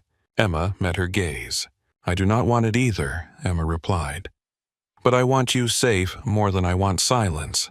At noon, Emma and Katie sat in a booth near the window of the other diner. It smelled like pancakes and disinfectant wipes. The waitress called everyone honey and meant it. A child, 2 tables over, kept dropping crayons on purpose, laughing each time they hit the floor. Nora Keller arrived alone, carrying a small notebook and a phone. She was in her 30s, hair pulled back, eyes that did not miss details. She did not look like she came to judge. She looked like she came to measure. Thank you for meeting me, Nora said. Emma nodded once. You have 10 minutes, Emma replied. Nora did not flinch at the tone. That is fair, she said. I will be direct. She glanced at Katie's hands, then at the faint bruise on her wrist. I am sorry, Nora, said voice quiet. Katie stared at the tabletop. Thank you, Katie whispered. Nora turned back to Emma. The hospital says you violated policy, Nora said. The video shows you used controlled force.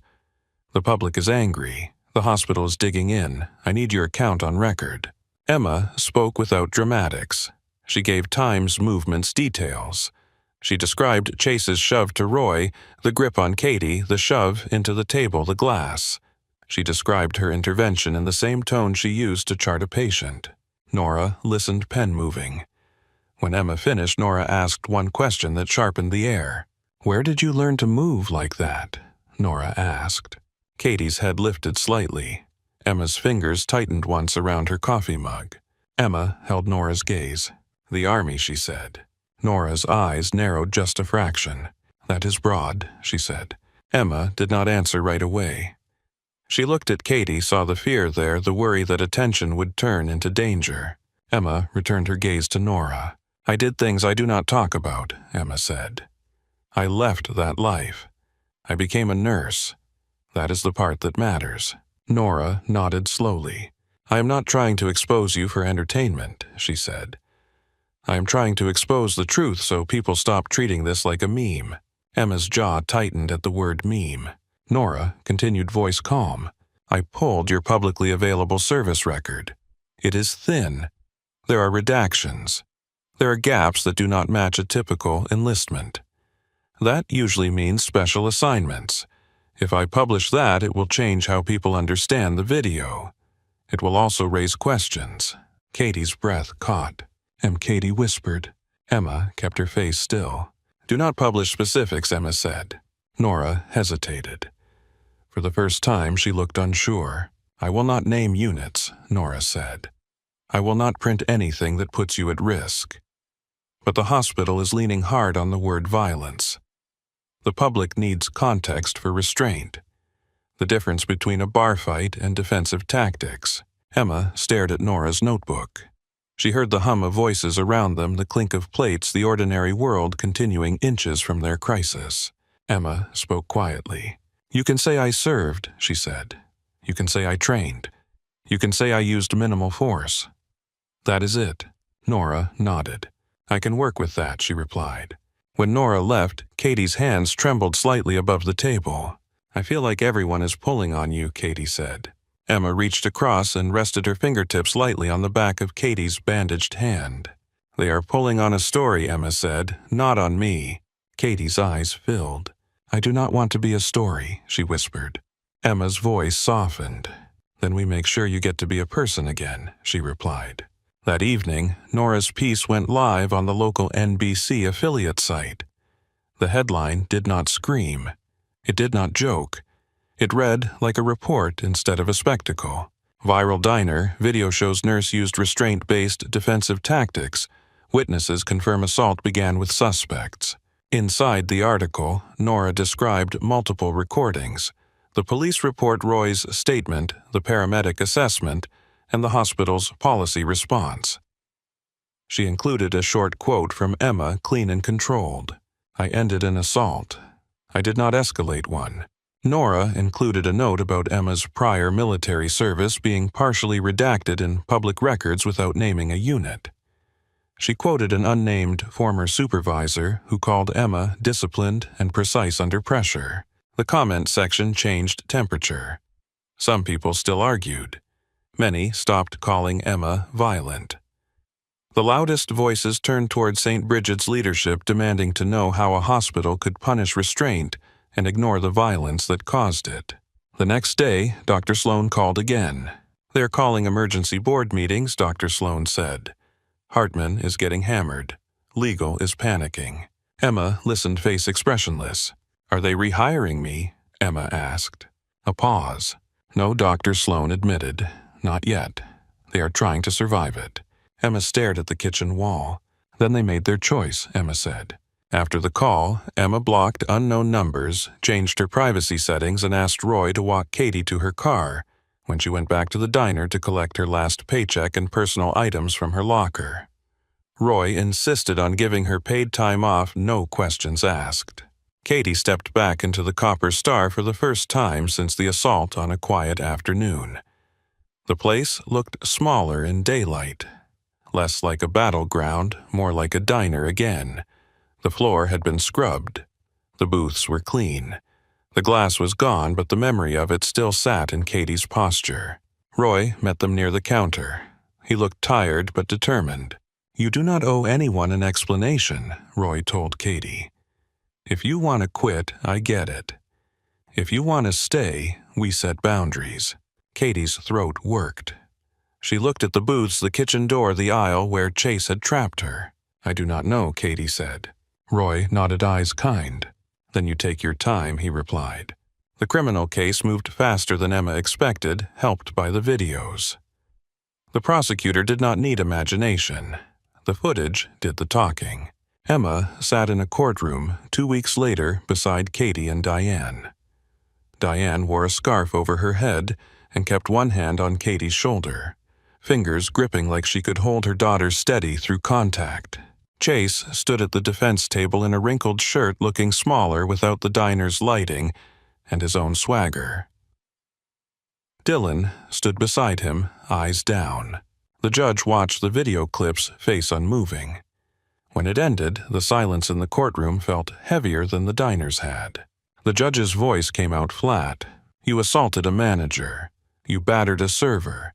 You escalated until someone stopped you. You are fortunate nobody died in that room." Chase's jaw clenched. He took a plea. Probation. Community service. Mandatory anger management. A protective order barring him from the diner and from Katie. Dylan took a plea to shorter probation, fewer hours, the same order. Outside the courthouse, cameras waited. Emma walked past them without stopping, one hand gently guiding Diane, the other steadying Katie's elbow. A week later, Emma got a call from a number she did not recognize. She almost let it go to voicemail. Something made her answer. "Emma Hayes," a woman said. "This is Dr. Camille Rhodes, Chief Nursing Officer at Metro Tulsa Medical Center. Do you have a moment?" Emma's posture shifted, not tense attentive. "Yes," Emma said. Dr. Rhodes spoke with calm authority. "We have reviewed the footage and the police report," Dr. Rhodes said. "We have also read the reporting. You demonstrated restraint under pressure. You protected someone. That matters here." Emma stared at the wall, listening. "We have an opening in our emergency department," Dr. Rhodes continued. "And I would like to discuss a training role as well. Staff de-escalation, workplace safety, patient protection. I want you in a room teaching our people how to stay calm when chaos shows up." Emma's throat tightened. "Why?" she asked. "Because our job is to keep people alive," Dr. Rhodes replied. "That includes our staff." Emma closed her eyes for a moment. When she opened them, the room looked the same, but her chest felt different. "I will meet you," Emma said. 2 months later, Emma wore a new badge. Different hospital, different halls, the same smell of disinfectant and coffee, but a different tone under it. People looked her in the eye. They asked questions with respect instead of suspicion. Her training sessions filled quickly. Nurses sat in rows, tired faces, attentive hands, holding coffee like it was medication.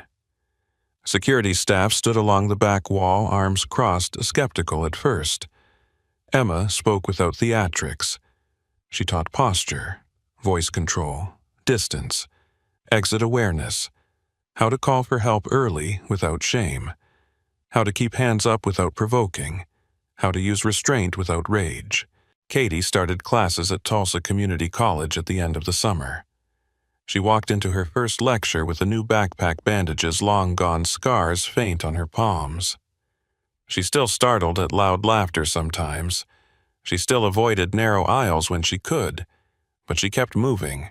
Diane's treatment kept working.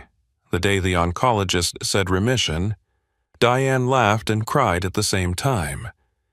In the clinic hallway, she rang the little bell they kept mounted on the wall for patients finishing chemo. The sound was small, bright, and stubborn. That night, Emma and Katie took Diane to the Copper Star for dinner. Roy closed a section for them not because he needed to, but because he wanted to. The cook sent out pancakes shaped like hearts for Diane, embarrassed by his own sentiment, but committed to it. Roy had mounted a small plaque behind the counter.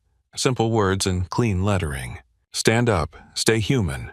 Diane touched it gently, then turned and hugged Roy hard enough to make him grunt. "You kept my girl safe," Diane whispered. Roy swallowed. "They kept each other safe," he replied. Later, when the diner quieted and the coffee warmed their hands, Emma slid a small glass jar onto the table between her and Katie. A new label written in Emma's neat handwriting. Katie Nursing School Fund. Katie stared at it, then looked up, eyes shining. "You are still doing it," Katie said. Emma's mouth lifted slightly. "I keep promises," she replied. Katie placed her hand over Emma's on the tabletop palm scar to palm steady. "I am scared sometimes," Katie admitted. Emma nodded, once honest. "Me too," she said. They sat there in the booth while Diane talked softly about her garden and Roy refilled coffee without being asked. Outside, Tulsa moved through its night. Inside the diner hummed under fluorescent lights that no longer felt like a threat.